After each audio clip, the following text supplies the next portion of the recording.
Hi, if you're a foreign trained dentist who's preparing for Kira talent, whether it's for NYU, Indiana, whether it's for any interview for a school, I'm going to discuss with you two different questions today. And then I'm going to talk to you about their similarity and how you can understand the commonalities between these questions and create answer for yourself. If you don't know who am I,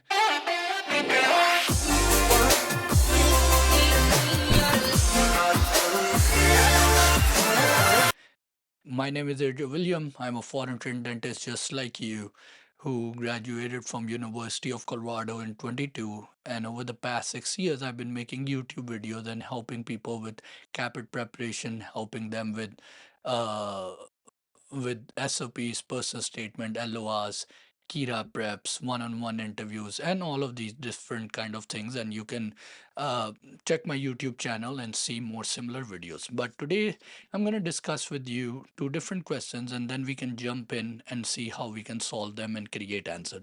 One question that I've heard in Kira that they could ask you, if you and your colleague had opposing views on a project, how would you deal with it? All right. Remember the word opposing. If you and your colleague in the school have different views, opposing views, how would you deal or manage that situation? Now, another question, which is relatively similar, asked in interviews, is how would you approach a superior now? How would you approach a superior if you see them doing something that you don't agree with or something you disagree? Now, if you look at both of these questions, you will learn to understand in both of these situations what they are trying to see is something is happening in your surrounding that you do not agree with. And as far as I can tell you, you're a foreign trained dentist and coming from different countries, you must be in your mid 20s or 30s or even 40s. You have seen a lot of stuff in your house, outside, in the society, at your workplace, at your school that you don't agree with, whether it's political, religious, or whatever it is. And a lot of time when we see something that we don't agree with, inherently we want to do something about it. If you see somebody hurting a cat or dog or disrespecting an elderly person, you want to react or you want to do something. Or if your co-worker is doing something that you feel like is not right, you want to react. So in both of these questions, they are putting you in a situation where they're going to put ask you, is something is not going right, how would you react? And most of the time in the countries we grew up, our culture and our movies and our storybooks show as the hero, if he says something bad, he will like take off his shirt and go into a fight or just scream out loud and say you're a liar and you're not doing this right. And that's how most of the time we even react. Like I remember in Pakistan, a lot of time if you don't see something, you just put up a fight and scream louder and make people believe that you're the right person.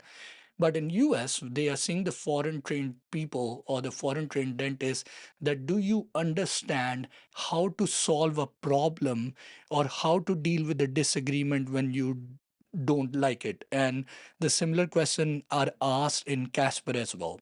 Number one, I'll give you answer. If it's a fellow colleague, if it's somebody like a student with me, whether we are working in the hospital, whether we are working in the dental school, whether we are working in a clinic, whether we are working in a project, whether we are working at a work, like at a workplace, at a restaurant, if somebody is equal to you and you do not agree with them, number one thing you could do, and you can tell them a story that it's actually happened to me, that I was working in my dentist school and I saw my colleague working on a project, and he was working on biostatistic or a research where he was not using the right calculation. And I felt that it will just delay our project, it will create more mistake. And one of the things I did was that I took the data and tried to work on it myself and calculate whether am I right or he's right.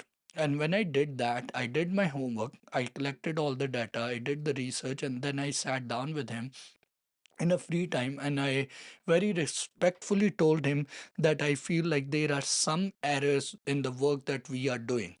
And not to make it sound personal or not to make it sound like a criticism, I told him that I've been making some mistake and I feel like there's some things which have errors at your end too. And I did some recent calculations to show you that the data we collected has an error on in them. And if we make these certain changes, or if we look for further help, we can solve this and get it right. And I discussed this with my colleague, and he was able to understand it. And eventually, we were able to fix it. Now, if the case was that this person would not agree to what I'm saying, most probably the next polite and professional way would be reach out to a faculty and let them know that we are having a disagreement over a scientific literature, or it's something that we don't agree and we would need your help to solve and make us better understand how to resolve it and move further on. So this is the way you answer the first one if it's a colleague of yours. Now, if it was happening at work, you can mention that you were working at a dental clinic and one of your colleagues was not following the PPO regulations, and you felt after COVID it can be a severe issue and it can create cross control contamination. So, what you did, you actually went back and you read all the latest ADA's regulations. And once you gone through it, you printed them out, and then you did a team meeting, or in the hurdle, you discuss, I feel there are certain things that we as a team, including myself, can improve. And I discussed that with the whole team and gave the hands out to everybody. But if that person continue to not follow the rules and regulation, and I have a disagreement, or I feel like they have an opposing view when it comes to following the PPO, when it comes to following the rules and regulation, I will let the manager know so they can resolve the problems and take care of it. The key thing to remember is, do not jump onto criticizing people. First, go and check your homework. See if you actually even know whether you are wrong or the other person is wrong. Second thing is, when you have done your homework and you have short collection, what you want to do and have a professional discussion with them and let them know that even I am making some mistakes, and I went back and did my homework and found out that both of us can improve. And when you say that word as a we, it creates a positive environment and not like blaming somebody. All right. And you do that out of a positive heart. But if still the person continues to hold opposing view and not follow the rules and regulation, the best thing you do is you let your managers know, or you let your faculty know, or you let the people take care of it who are in authority. In school interviews, what they want to see, do you have the professionalism to follow the rules and regulation and talk in a professional way? And the second thing they want to know is, when things are above your level, if things are a little bit more complicated, they want you to report to the schools. They would never want you to resolve all the problems and break the rules and try to fix everything like you're Harry Potter and you're breaking the Hogwarts laws and trying to resolve all the evil. So that's one of the key things I want you to remember. Now, coming to the second question. Now, in this question, they are asking, if you how would you approach a superior of yours, not a colleague, but a superior, somebody who's above you, if you see something doing which you disagree with?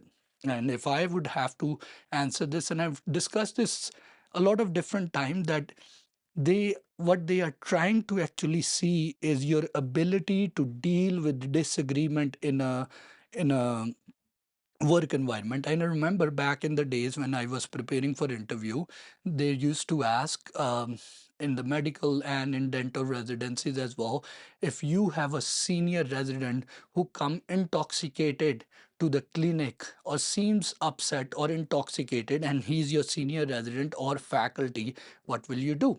Now, if you listen to this case, how would you approach a superior if you see them doing something you disagree?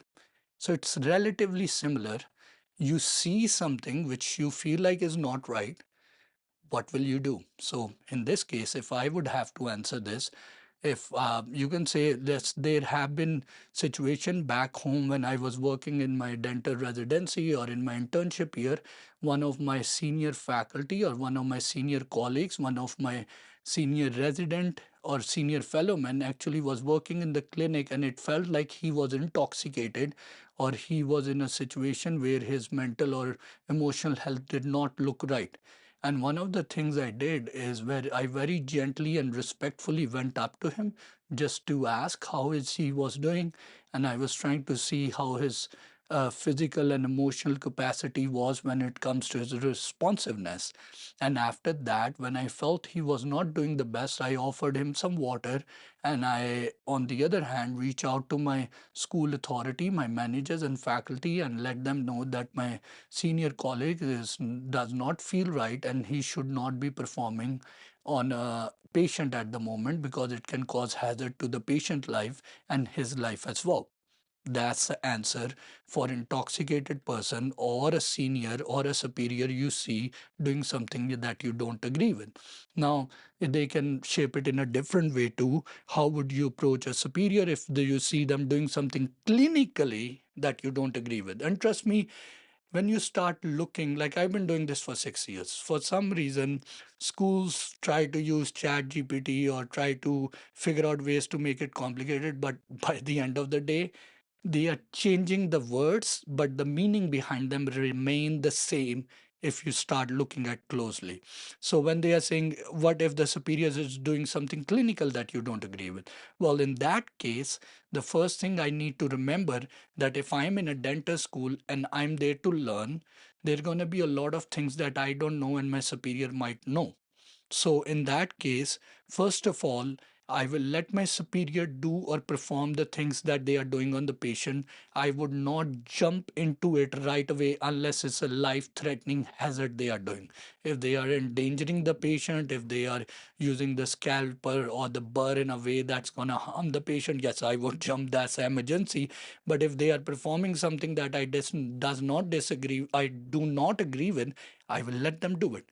And once they are done with it, I would very respectfully talk to them when the patient has left to seek their advice or their perspective on the way they were doing a procedure. For example, if they were doing a root canal on a teeth that you or a crown which you felt is hopeless and should be extracted, which is very common. So at that time, you can ask their perspective that I'm trying to learn as a student or as a junior classman or as whatever you want to say. I want to learn your perspective when you're trying to restore this tooth or when you're trying to save this tooth or if you're trying to do a certain procedure. Can I know like what's your rational, what's your logical rationale behind coming to this treatment plan? I would very humbly try to listen to it. And then if they would tell me and it makes sense to me, I would go back, do more research. I can look up papers, I can talk to other faculty, I can discuss the case with them. And if I feel like it is something that they are doing unethical, I will just report to the school or my faculty. But if that is totally ethical and I'm not aware, well, it's add to my knowledge. So that will be an area where I'm learning. So in both these cases, remember this, what they are trying to see, if we pick you as a student and then there is something which is going on that you don't agree with, will you get emotionally reactive and try to tell everybody, no, back home we used to do it this way and this is how you need to do? Or, on the other hand, will you keep an open mind? Will you go and research and learn and then talk in a very professional, communicative way? The main thing they are trying to look in kiras, in schools, in jobs is that as a foreign trained person, when you come to US, can you communicate in a way that's uh, Americanized, which is professional and goes along with the ethics of the society and the organization? So once you start to understand this, you realize if you go in my playlist, there will be a lot of questions where there will be disagreement, or somebody did not do their work, or somebody is cheating, or somebody is doing something unethical, or somebody did something you did not agree with. A teammate did not complete their project on time. So all of these questions, their words sound very different, but the underlying meaning or the question is somebody is doing which you don't agree. How would you resolve? And at that time, you're going to think about Adriel, because Adriel said, number one, you do your research work, you do your homework and figure out whether you're right or wrong. Secondly, you reach out, you communicate in a very professional manner, in an Americanized way, and communicate that how can we learn or fix this thing. And the third thing is, if you feel like that person had uh, any malign, had wrong intention, or was doing something unethical and dangerous, you let the concerning authority. So these are the three principles. If you understand these, you can knock out 98% of those questions. And trust me, these are no rocket science. For 6 years, I've been seeing schools and other people, and I've trained people in veterinarian school interviews. I prepared people for medical residencies, dental residencies, orofacial pain residencies, PROST, DDS, all of these different ones. And I've realized it's all the same thing. They are looking at your capacity, whether it's CASPer, how you're going to answer these questions. If you want to learn more, you can follow me on Instagram. I'm doing a free Q&A session on December 12th. Uh, and you can ask me your questions regarding interview, regarding Kira. If you're interested to prepare for Kira, I have recorded session for 6 hours with question banks that you can buy. And my link is my email, and my WhatsApp is in the description. You can reach out to me if you want to sign up for a one-on-one session for preparation with me. It's a little bit expensive, and let me tell you why it's expensive. Because I'm at a point of life where I work with approximately 1,000 students a year. I have my priority student, which are my fellowship kids. I work with them. I have to take care of them. They are my people, or number one priority. After that, I also have my own dental clinic that I work at. I have employees that I have to take. There's the family aspect to things, and then there's my health. So I am getting or reaching to a point in my life where I have limited bandwidth. I can only do certain things, and I am unable to help everybody all the time, because it will just kill me right away, to be honest. So what I've learned is that I have to price myself in a way that justify. So if you're interested to do a one-on-one session in person with me, what I do is I send you some recorded session first to watch, then I read your personal statement, I read your resume, then I do a one-on-one Zoom call with you for 2 hours. I do a mock interview in which I do questions like, tell me about yourself, your strength, your weakness. What if your superior is not working according to the way you want them? What's your long-term plan? Why should we pick you? Questions where ethical scenario like somebody's cheating, and it's pretty common. This is these questions run throughout, like 95% of schools ask similar questions. There's no rocket science behind it. This is the same thing I feel like all schools can ask you. By the end of the day, they can play with words. For example, let me give you an example. They can ask you, tell me about a time when you dealt with stress. Or they can say, tell me about a time when you dealt with something very difficult. Now, it can be personal life, it can be clinical. So, pretty much the question is, how do you manage stress and how do you manage difficult time? Well, a difficult time is stressful. So, it's you realize the words are being changed, but what is being asked is the same thing. So if I create answer for one, I created answer for the other one too. So that's when you do it enough and you're getting trained by the right coach, these things start to get simplified. I give you feedback on your body language, how to answer confidently, how to look in the camera and perform well, because interviews by the end of the day rely a lot on your confidence, and extrovert people and confident people get an advantage on this. Well, I hope this video helps you, and I hope to see you in a more meaningful video. Do hit the like button, subscribe to the channel, and there's a lot free content. Please watch it. And then if you decide you need help, you're more than welcome to reach out to me. But I hope to see you in a more meaningful video, and all the best.